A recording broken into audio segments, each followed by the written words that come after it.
Selamat pagi adik-adik. Gimana kabar kalian hari ini? Semoga kita sehat selalu ya. Nah, hari ini kita masuk ke materi baru, kalor dan perpindahan kalor. Nah, di mana kalor dan perpindahan kalor ini terdiri dari 3 subbab. Yang pertama suhu dan pemuaian, yang kedua kalor, yang ketiga perpindahan kalor.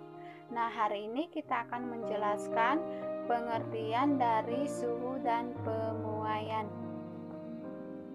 Nah, sekarang kita masuk ke pengertian suhu, di mana pengertian suhu adalah derajat panas suatu benda yang dapat diukur. Nah, bisa dilihat gambar di bawah ini ada adik. Di sini ada seorang anak yang mencelupkan jarinya ke dalam 3 buah wadah yang berisi air dengan suhu berbeda-beda. Ada suhu cold, warm, dan hot. Nah, setelah itu alat yang digunakan untuk mengukur suhu suatu benda adalah termometer. Nah, termometer sendiri kita ketahui bahwa termometer yang biasanya ada 4 skala termometer, yaitu Celsius, Fahrenheit, Kelvin, dan Reaumur.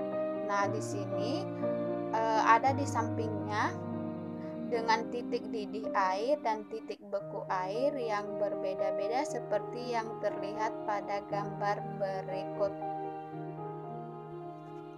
Nah, sekarang bisakah nilai suhu dalam skala Celsius dirubah menjadi skala? Nah, bisa dengan cara menggunakan persamaan berikut. Karena kita mencari skala Celsius, kita rubah menjadi skala Reaumur. Maka di sini Tx dan Ty kita rubah sesuai dengan butuhkan Tx, kita rubah Tc. Nah, simbol untuk Celsius Ty disimbolkan untuk Reaumur Tr. Nah, di sini ada juga Tb dan Ta. Nah, Tb ini titik beku air untuk skala yang digunakan, misalnya X Celsius berarti titik beku termometer Celsius, sedangkan Ta ini adalah titik didih air, di mana Tax tadi adalah titik didih untuk skala Celsius, maka di sini Ta adalah titik didih untuk skala Celsius. Nah, hal yang sama dilakukan termometer Y yang mewakili termometer untuk skala Reaumur. Nah, sekarang kita masuk ke pemuaian. Nah, pemuaian adalah perubahan bentuk benda baik itu panjang, luas maupun volumenya akibat perubahan suhu. Nah, pemuaian sendiri terdiri dari 3 jenis, yaitu pemuaian panjang, pemuaian luas, pemuaian volume. Nah, kita akan jelaskan satu persatu pemuaian panjang. Nah, pemuaian panjang di mana suatu benda akan mengalami pertambahan panjang akibatnya adanya pertambahan suhu dalam benda tersebut. Nah, bisa kalian lihat ya adik rumus dari gambar di sini, di mana LO ini adalah suhu panjang awal benda, kemudian delta L adalah pertambahan panjang setelah dipanaskan. Nah, seperti yang kita tahu pada gambar di sampingnya, ada gambar di sampingnya seorang tukang patri ini akan memanaskan besi untuk agar mudah dibentuk dan juga mengalami pertambahan. Nah, contohnya dalam pemuaian panjang di sini yang sering kita temui adalah direnggangkan kabel listrik dengan tujuan bahwa ketika kabel listrik ini terkena panas dari matahari pada siang hari, dia akan mengalami pemuaian, sehingga jika pemuaian itu terjadi, masih terdapat ruang yang digunakan oleh kabel listrik ini untuk memuai. Setelah itu kita lihat perbedaan pada siang dan pada malam hari.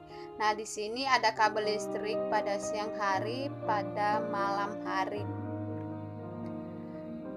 Nah, pada pada siang hari kabel lebih regang ketimbang pada malam hari. Nah, suhu menjadi lebih rendah dan mengakibatkan panjang kabel listrik menjadi menegang. Nah, sama halnya seperti rel kereta api. Nah, bisa dilihat ada adik-adik di bawah ini ada jalan rel kereta api. Nah, terbuat dari besi di mana di sini terjadi membelokkan pada rel kereta api. Secara normal, kita tidak bisa membelokkan besi dengan mudah. Nah, di sini misalnya kita akan memanaskan besi itu terlebih dahulu, baru dilakukan ketika besi memuai, maka kita lakukan pembelokan ini. Nah, ini contoh dari pemuaian panjang. Nah, sekarang kita masuk ke pemuaian luas.